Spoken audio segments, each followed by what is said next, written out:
Hi,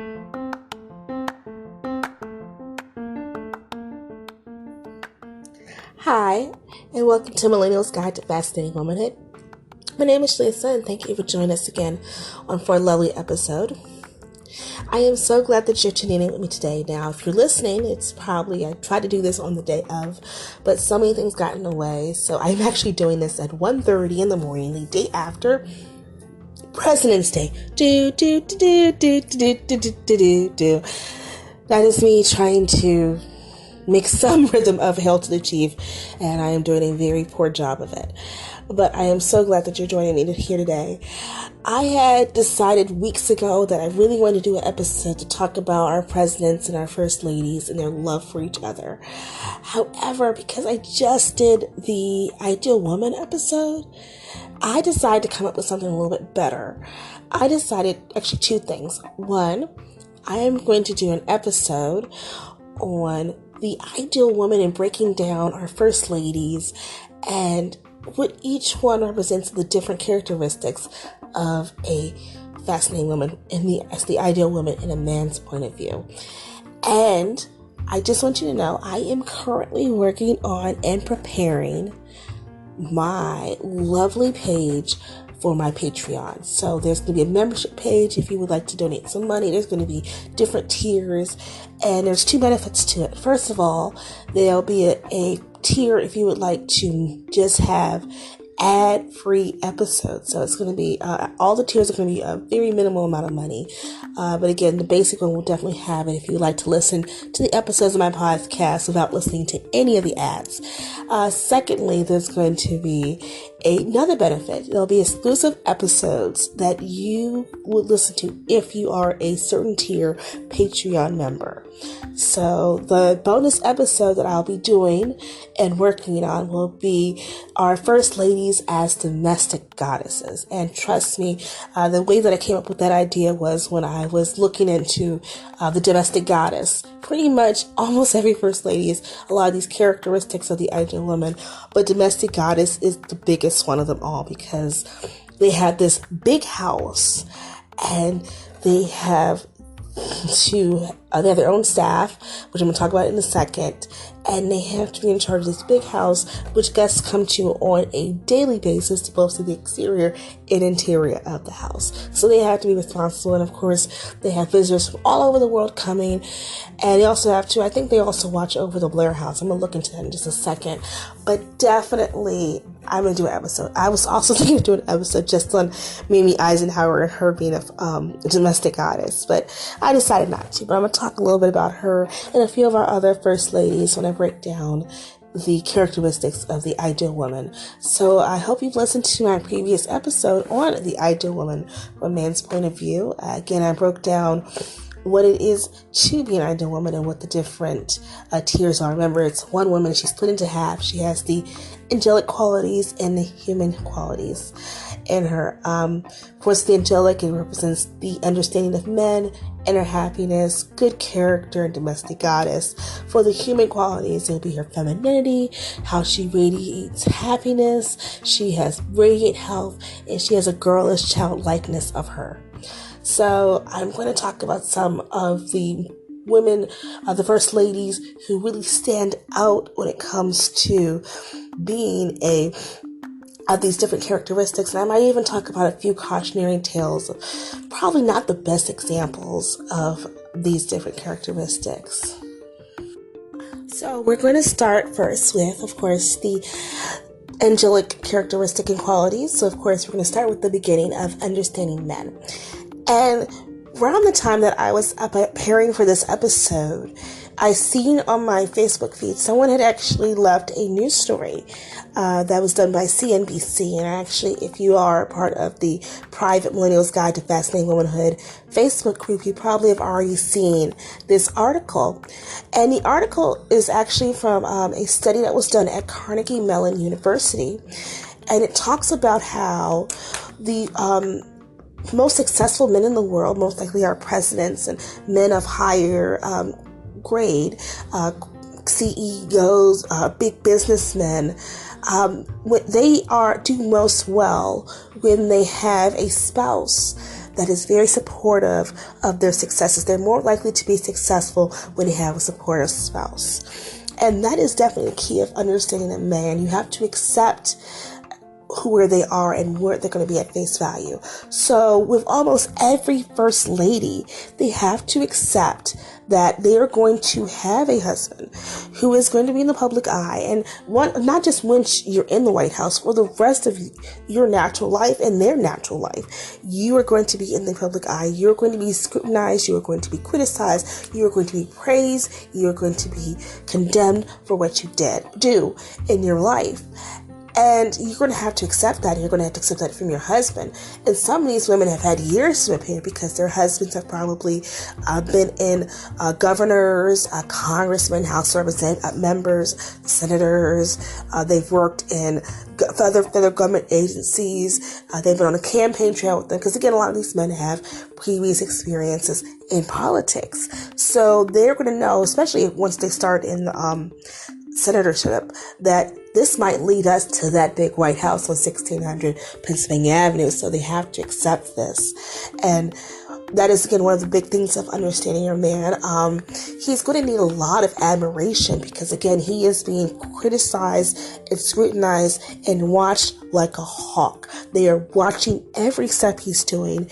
And they are, of course, giving him all mercy on a nightly basis on these news channels, during the newspapers, general public saying things. And now, of course, we have the internet and such. So they need to hear words of encouragement from their wives. They need someone that they can confide in. A lot of our first ladies, I know Betty Ford, she says, me and the president, we do pillow talk.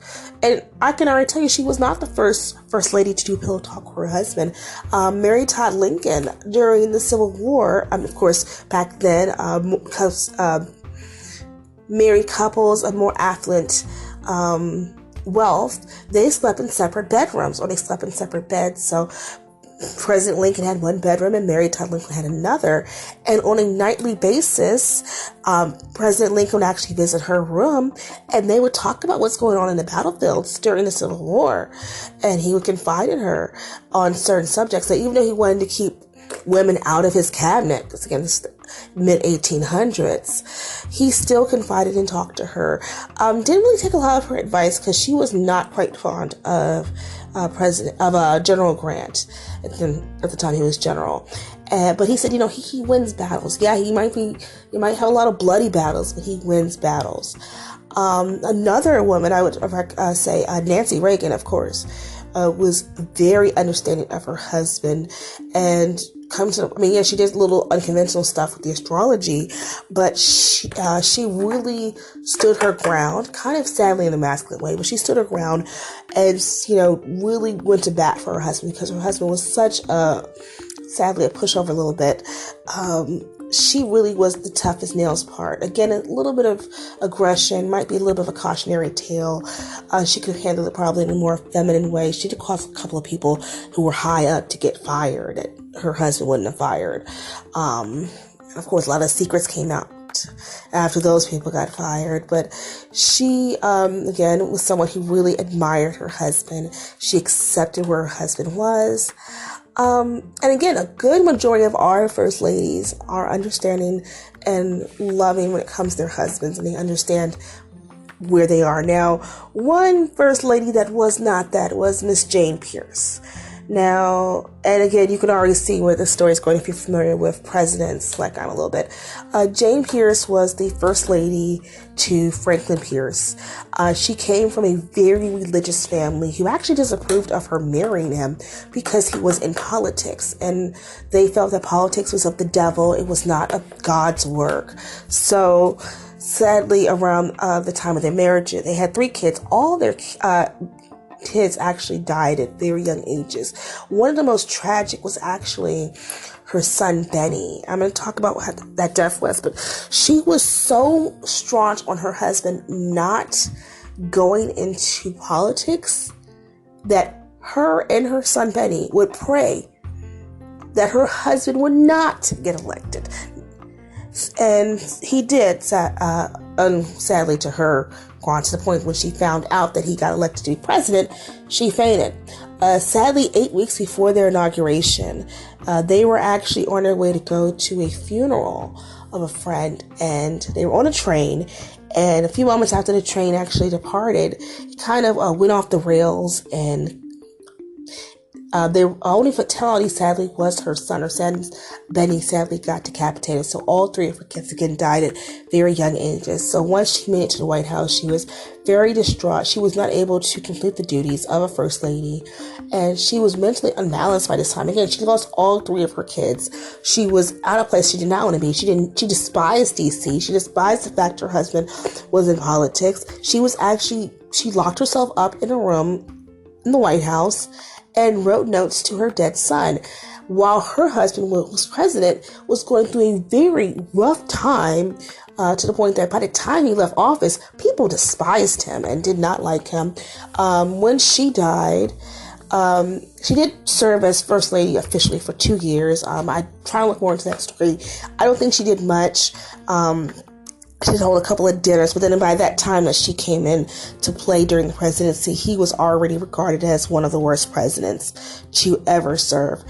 She, sadly, after she died, he becomes recluse. He becomes even more of an alcoholic than he already was, and he has a very tragic death, dying as a recluse. And again, if he probably had the admiring and the wife who understood, okay, I'm accepting my husband for going into something that I'm probably not comfortable with, I will still support him nonetheless. If she was a little bit more understanding, he probably would have had a little bit of a different outcome in his presidency. Who knows? But it is important that our presidents have someone who really is in their corner, because behind every great man is a lovely, feminine woman. And another story actually is, another cautionary tale I can say is Miss Helen Taft. Now, Miss Helen Taft is, we can thank her for a few things. I can thank her every spring. I can see the beautiful cherry blossom trees here in Washington, D.C., where I'm from, bloom every spring. She went to Japan and was so admired by these trees and admired by the story of the trees that she helped to bring these plants to get planted here over 100 years ago. But she really wanted to be so much the first lady that she kind of pushed her husband into a position he didn't want to be. His dream, he was a lawyer, and his dream was actually just to be the Chief Justice of the Supreme Court. Politics, he literally made him sick. He hated politics. He said it made him sick on a campaign trail. But what she did was, there was actually an appointment to the Supreme Court, but she went in because she had dreamt of living at the White House and being a first lady. She went to speak to the current president at the time, Theodore Roosevelt. And we don't know what happened in that room, but he actually wrote a letter to Mr. Taft and said, at this time, we can see that an appointment to the Supreme Court is not in your favor. And he helped push him alongside to become his successor for the White House. And once Mr. Taft gets in the White House, he kind of makes a few mistakes and backtracks on a lot of stuff that President Roosevelt had laid down, to the point that President Roosevelt went on the warpath and was very mean and very angry with Taft, to the point Taft was in tears. Taft was also an emotional eater. He is actually known, sadly, as one of our fattest presidents. He was over 350 pounds. He was already a big man, but he got even more bigger, to the point, if you're not familiar with President Taft, the one thing you probably remember is he got stuck in a tub at the White House. They actually had to build a custom-sized tub for him, which is a very large tub. He also got stuck in various hotel tubs. But again, this is because his wife kind of pushed him in to a position he did not want to be in. Luckily, he did leave the presidency, and he got a chance to do what he loved, which was to become the Chief Justice of the Supreme Court. And he's actually known as being the only president at this time to not only be president, but to also be in the Supreme Court. So he was able to actually swear in President Calvin Coolidge. So he was the only president to swear in another president, which I think is kind of adorable. But again, that's Miss Taft not paying attention to her husband's dreams and putting her dreams at first, which is not a problem. But again, if you know that's something your husband is not comfortable with, don't push him into that. It's pretty much the moral of the story. I can already tell you she is not the first lady to have done that. I know Julia Grant did that to President Ulysses S. Grant. Again, he was not really interested in becoming president, but she encouraged him. And there's actually a well-known quote from First Lady Florence Harding, who said, "Well, President, I gave you the White House. Well, now what are you going to do with it?" Actually, no, she gave him the presidency. Now what are you going to do with it? So again, that's understanding your man. So those are some good examples of what to do and not to do. But again, more than likely, a lot of our first ladies, that is what they do. They understand our man. The next thing is inner happiness. And one thing about inner happiness is you have to do two things. First of all, it's kind of like the old proverb. You have to love yourself and love others. So you have to accept who you are. You have to love yourself. And on top of that, you have to have a heart for others. And when you think about a lot of the First Lady's projects that have come down the line, healthcare, bullying, stopping bullying, and nutrition, beautifying our nation, literacy, those are all kind of things that women think of in a feminine aspect. And yeah, they're not paid for these things, but these are great positions that they watch over. And again, that is them caring about themselves. And honestly, I think the first lady to really have this caring heart for others would be Miss Eleanor Roosevelt. This is probably, it's weird to say, one of the only categories on this list I would put her in. I would sadly not put her in understanding men, because there were times when she would actually be sitting there talking to her husband, and she would actually make him physically sick. And what I mean that is, she actually was trying to get her point across, and she raised his pressure by 50 points once. And then another time, she was trying to really get adamant that he does this particular stance. And her daughter looked at her and said, "You realize you're giving father ulcers right now." So I'm not saying it was looking physically sick, but literally he got physically sick. So of course I wouldn't say. And then their relationship was more of a business partnership by that time. Yes, they had children. Yes, there was a time they were in love, but he had stepped out. That's a whole different story. If you really want to talk about that, I can maybe make a History Channel podcast one day. I would not put her in femininity. I would not put her in domestic goddess. I wouldn't put her in maybe radiant happiness, maybe radiant health. Wouldn't put her in chocolateness. But one thing I know of Miss Eleanor Roosevelt, she had a heart for others. Because President Roosevelt wasn't able to physically get around because he was in a wheelchair, he wasn't able to get around a lot. She was his eyes and ears and his feet. So she would be going down to some of the places that other first ladies before her never went. Most first ladies before her were teas, first lady luncheons, stuff like that. And she was adamant that was not going to be her. Now, she's done that from time to time, but she was going to be more. She was going to be a very hands-on woman. She had been a hands-on woman during the First World War. Before she got married, she was part of the Junior League. So she was going into the slums of New York. And she actually showed Roosevelt that people lived in these very impoverished neighborhoods. He didn't know because, again, he grew up rich. So she really showed him the world. And she wanted to make sure, hey, I need to know what's going on in this nation. So she went down to landmines. She went down to tent cities. She went down to the different organizations that were put up during the New Deal. And so when people from his cabinet would say, oh, well, this is going on and that's going on, he'll be like, well, Eleanor went down there and that's not what happened. That's not what it looked like.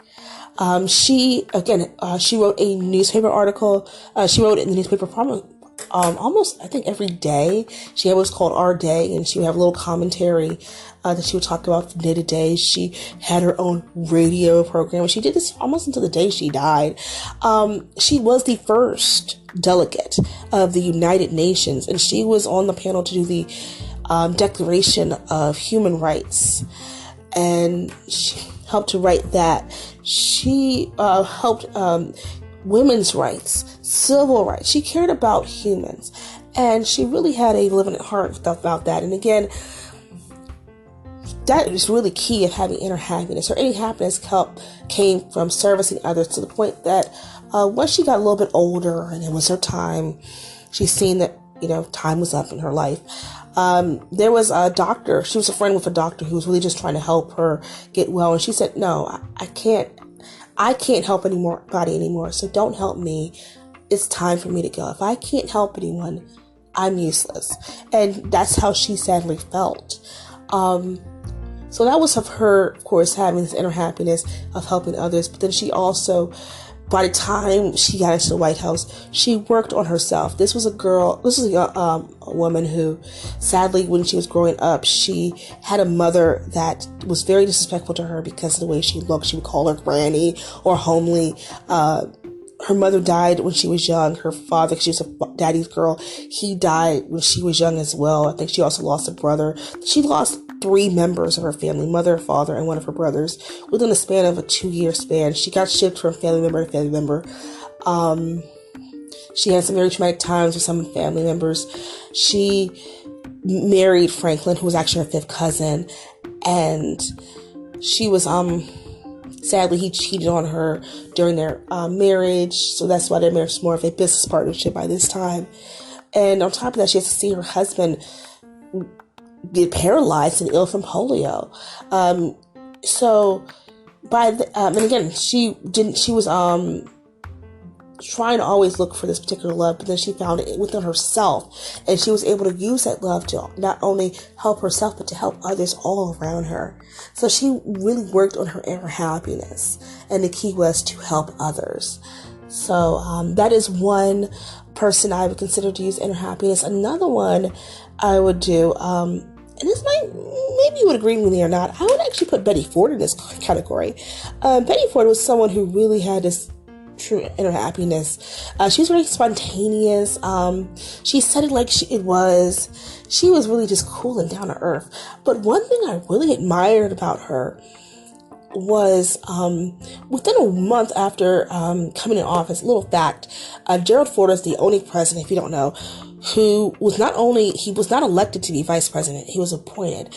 And he was also, of course, appointed to be president in the United States after Richard Nixon resigned. So he was never elected for either one of those positions. So a little interesting fact. But once they became president and first lady, she really was a different first lady. She was really, again, out of the box, especially for a Republican. Again, I don't like to talk about politics, but I'm just saying what the documentary said. Within a month of them coming into office, she finds out she has breast cancer.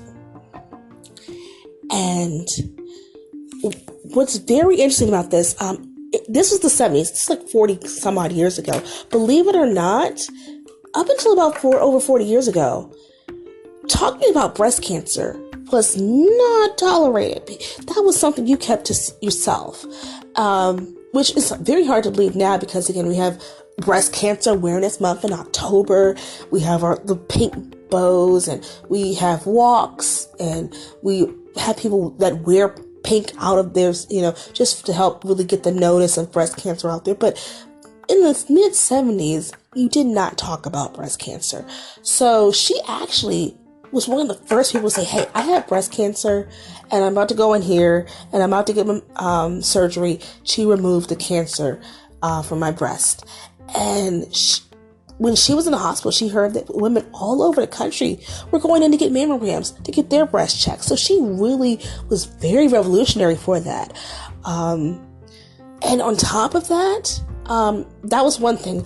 Another thing I really wanted to bring up, a couple of years after the Gerald Ford presidency, her family has an intervention with her and says, we know that you have a problem with alcohol and prescription drugs. And not most people, there is a few people that would, if somebody was to do an intervention, they would run out, they would be very upset, they would point out the flaws in everybody else. She took that to heart, that her family was coming there and expressing that to them. presented to her. So she went and got the help that she needed. And she used that to actually form the Betty Ford Clinic to help thousands, hundreds of thousands of people from all over the world that have drug and substance abuse problems. And she was on the administration. She helped with fundraising. She really had the heart to help people who, sadly, at some points when you get to this point, who could not even help themselves. So she really, I know she got a really big inner happiness from helping others when it comes to drugs and alcohol problems. So that's why I put her here in inner happiness, because again, in order to have inner happiness, it's not just about you, it's about helping others around you as well. And remembering that a lot of our first ladies, one of the first things is they're not just mothers to their kids and wives to their husbands. They are mothers to the nation. They have this big caring heart. And again, that's one of the big things about having inner happiness.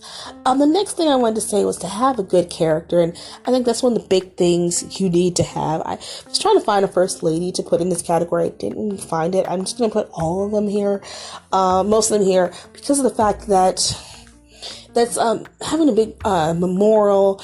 And I've noticed a lot of these presidents, they put their wives on a pedestal. They see them as responsible. They see them as having a moral compass. They see them as really high. Again, I just couldn't think of one off the top of my head from this category. It might come to my mind in the next few seconds, but again, that is something to be talked about, which is having a good character and a good moral value. I think, I'm going to put Rosalind Carter in this category. I mean, I remember seeing a video where she was on a plane and the plane had just landed and Jimmy Carter just runs for the plane. I think of them as this couple that has great moral values, very honest people, very responsible people.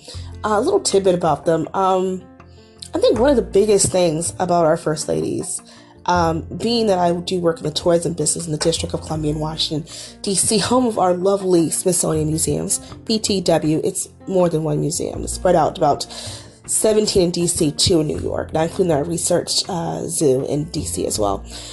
But the National Museum of American History, which is Smithsonian, holds the first ladies' dresses, and they have many dresses. They have to circulate them, so many. One of the least favorites I've had from my guest is Rosalind Carter's dress. And I actually think her dress is very nice that she wore at her 1977 inauguration. Believe it or not, she actually recycled that dress. That dress was worn 7 years prior to her husband's inauguration for when he was given the governorship for Georgia. So she's very thrifty as well, which you can kind of put into our next category, the domestic goddess. If you are a follower of presidents and first ladies, you could probably know off the top of your head which first lady I would put in this category. I'll give you a hint. She has a color named after her. If you have not figured it out, it would be Miss Mamie Eisenhower, who has the color Mamie Pink, also known as First Lady Pink. So the little flamingo is kind of the same color as that Mamie Pink. She was really feminine. I wanted to put her in femininity, but I thought she would work so much better in Domestic Goddess. She was known for saying that Ike takes care of the country and she cooks the pork chops. She flips pork chops. She was known as being a professional homemaker. That is what she said her position was. And from the time she married Dwight D. Eisenhower in 1916, year after he graduated from West Point, all the way up to him retiring in 1961 and them having a nice little farm in Gettysburg, Pennsylvania, they had 28 residences, including the White House. So that means she had 28 times to take a house and make it into a home. That is the key of being a domestic goddess. It's not just about cleaning and cooking and taking care of children. It is taking a house and making it into a home. Whether that house is a studio apartment in not the best neighborhood, or if it is a 132 room mansion in the middle of a park, 2 parks actually. You have to take that house and make it into a home. She was also a penny pincher. She loved to clip coupons. A lot of people don't realize this, but even though the president and the first lady and their family lives in the White House for free, and of course they have transportation and security, unless they have to pay for pretty much everything else. So their clothing, they have to pay for on their own. The food that they eat, say if the president wants a cheeseburger at 3 a.m, he has to call the chef who's on call 24 hours a day to make him a cheeseburger. He got to pay for that cheeseburger. His toothpaste, got to pay for the toothpaste. Laundry detergent, got to pay for the laundry detergent. A lot of people don't realize this. Nancy Reagan learned the hard way. She actually was just doing her thing one day after being in the White House for over a month, was given this little bill. She said, "What is this?" And they said, "That's the bill for the White House." And she said, "Nobody told us about this." So just a little tidbit, our presidents have to pay for pretty much everything, unless it is a business trip. If it's like just regular vacation, they gotta pay for that. They do have to pay for, however, if they don't have to pay for state dinners or anything that's like a business lunch or such. But again, if it's just regular breakfast, lunch, and dinner, it's coming out of their pocket. So she was clipping coupons, she's saving money.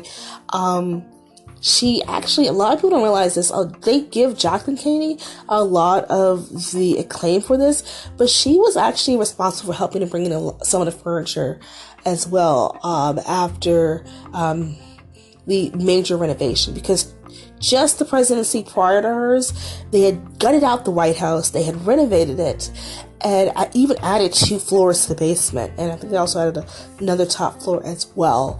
So they actually did not want to allocate money to the Truman family because they were really upset with the fact that President Truman added the White House balcony. That was actually a very big controversial thing. Right now it's not. It's actually one of the admired parts of the White House, but they were very unhappy with them. So they actually used $200,000 for trees and shrubs and different stuff like that. But then they still had a little bit of money left over.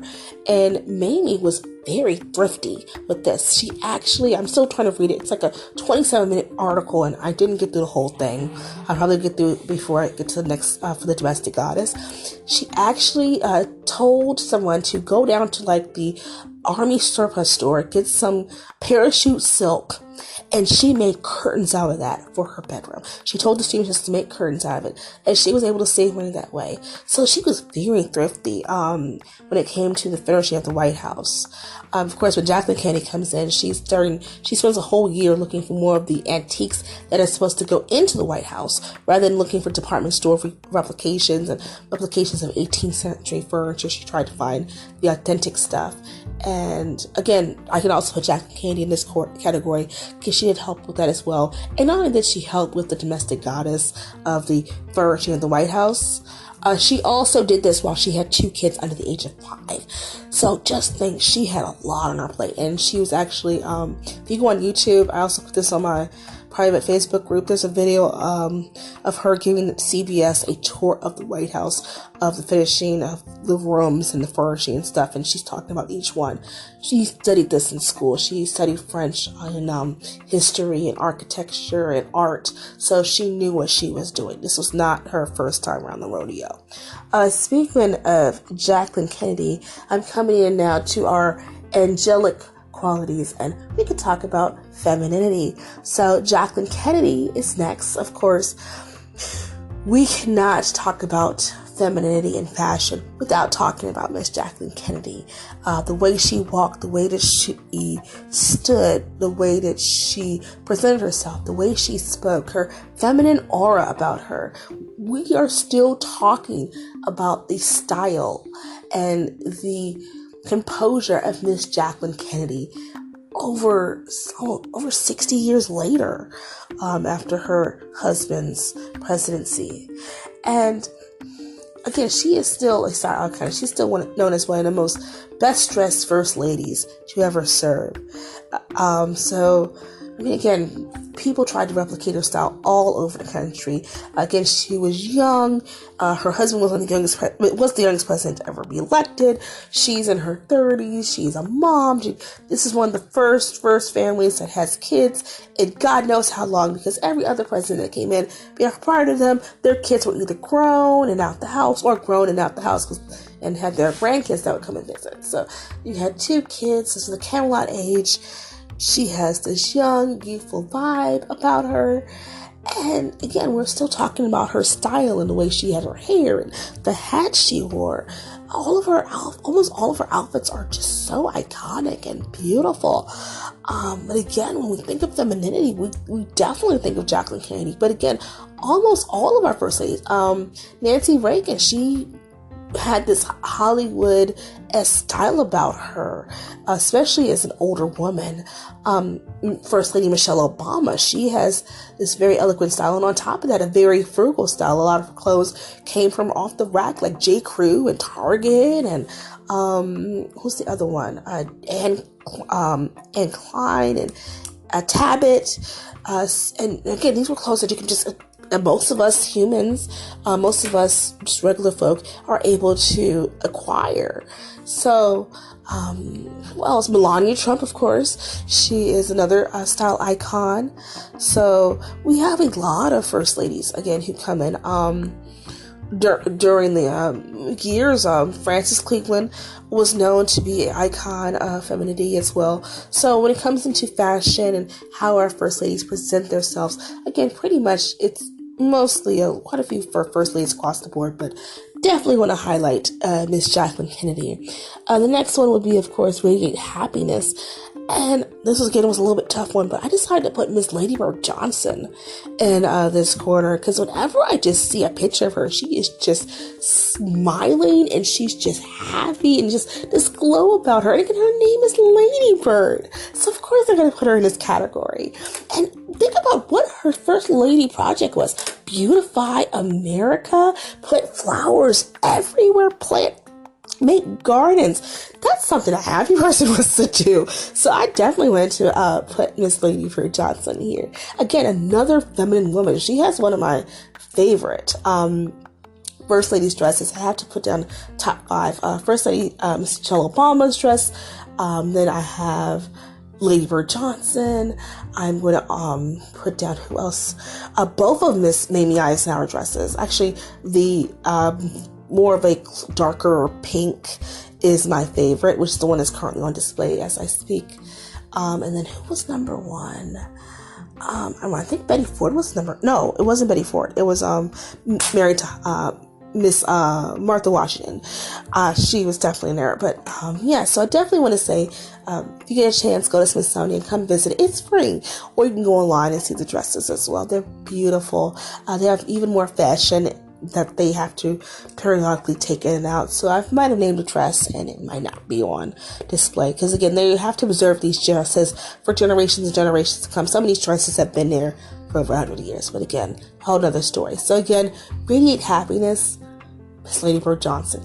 But again, there has been some first ladies that are not radiating happiness. One first lady who just did not, and I mean, she just didn't want to be there, would be Miss Bess Truman.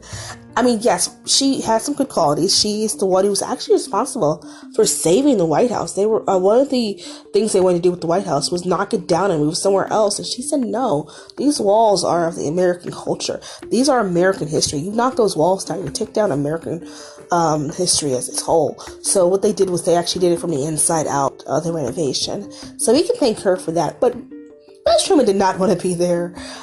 She did not do a lot of press conferences compared to Miss Eleanor Roosevelt, who was the prior first lady. She noticed, once her husband became vice president, she's like, oh goodness, he's going to have to become president because of the fact that this man, President Roosevelt, is very ill. He's not going to make it. He wasn't going to, either if he didn't die, he would have retired and President Truman would have still had to become president. I remember she did a press conference and they had to ask her questions beforehand and then she would answer them. Most of her questions were one-word answers, like Would you want to become president? No. Would you want your daughter to become president? No. Would you want your daughter to become first lady? No. And I think, what would you want to do after the president? She said, move back to independence. Even if she loved her husband, was not fond of the first lady job. But again, we can thank her for the rescuing of the house. Who else? I think I'm going to say Lucille Adams. She was not quite happy. Because her husband really didn't go to her in counsel compared to how his father, John Adams, would go to his mother, Abigail Adams, and ask her for advice and stuff. But she really wasn't happy. She actually wrote a memoir that talks about, being the oddball in the family. And again, not quite fond of being the first lady up here. But again, that's radiate happiness. Next thing, of course, is radiate health. And First Lady Michelle Obama has to go in this category. Of course, when we think of First Lady Michelle Obama, we think of her First Lady's project as getting kids to eat healthy, physical fitness. And of course, we have to link that up with eating healthy. So definitely want to put her in this category and making sure that we eat right and we exercise. And then I went to childlikeness, and I could not, for the life of me, figure out who to put in childlikeness / girlishness. I mean, I could put Mimi Eisenhower here. I feel like she had this kind of demure, youthful appeal to her. There was a picture that she took in 1971, and mind you, her husband had just passed away 2 years prior. And she is in her, I think, late 70s, early 80s in this photo that I've seen. And she has this beautiful glow about her. And this very youthful appeal. And just a kind of like an innocence of her. She has a little flower on her outfit. And again, she's using that cute little innocent appeal. Another first lady, and actually it was the first lady to take a picture, was Miss Dolly Madison. I would have put her in, of course, Domestic Goddess. I could have put her in Understanding Men, because the way she understood her husband. I could put her in Good Character. But I feel like I remember a picture. She's the first lady to take a picture just a couple years before she passed. And mind you, she passes away in her late 80s. And when you take the picture, she looks so youthful in this picture. She looks very similar to the photos that were painted of her, but she looks so youthful in her photo. And you can see that innocence in her as well. So one good thing about girlishness is a lot of people think and they make it sound like pedophilia. They make it sound like, oh, I'm acting like a child. It is just to have a youthful presence of yourself. That is where I get from girlishness / childlikeness. And that's just two first ladies I had to think of, Miss Dolly Madison and Miss Mimi Eisenhower, because of their youthful appeal. Now again, I forgot to put the warning that, hey, I understand we have a lot of different politics here in the U.S. Some people might agree with the list. Some people might not. Some people might not agree because of the fact that, hey, I named a president or a first lady you don't like. And one good thing about the U.S. is that we can all have different opinions and not be wrong. So I will please be respectful if you're going to message me and not say, how dare you picked such and such and I picked such and such and I can't like you because you like such and such. I try to keep my political views to myself. I come from a tourism background, and one of the big thing is you never talk about religion, politics, or Beyonce. Because you will start a fight, you will bring discord, and you'll bring people that are upset. Especially with that Beyonce thing. So I don't really want to dig into that. Please keep the politics out of my podcast. And again, I just use this as an example. I could talk about first ladies without drowning you into political narration or narrative. So I am thankful that you all joined me on this episode. I'm so glad you had a chance to listen. I know I've rambled on and probably got close to 45 minutes talking about our first ladies. Again, I'm going to be doing the next couple of days a special episode just for Patreon, talking about our first ladies as domestic goddesses. So I'm going to spend a lot more time on Miss Baby Eisenhower and a few of our first ladies and what they've brought to the table over the years when it comes to being a domestic goddess. Because, of course, they handle theirs a little bit different than us down here.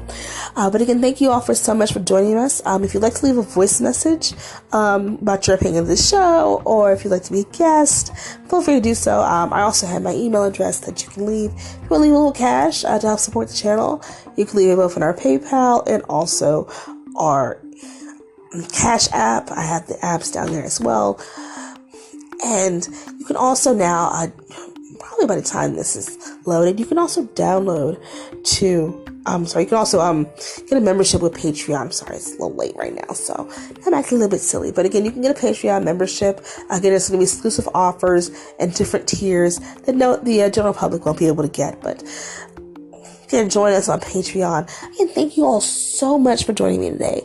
I am so glad to give you my knowledge of passing womanhood and the principles that I do practice and teach on a daily basis.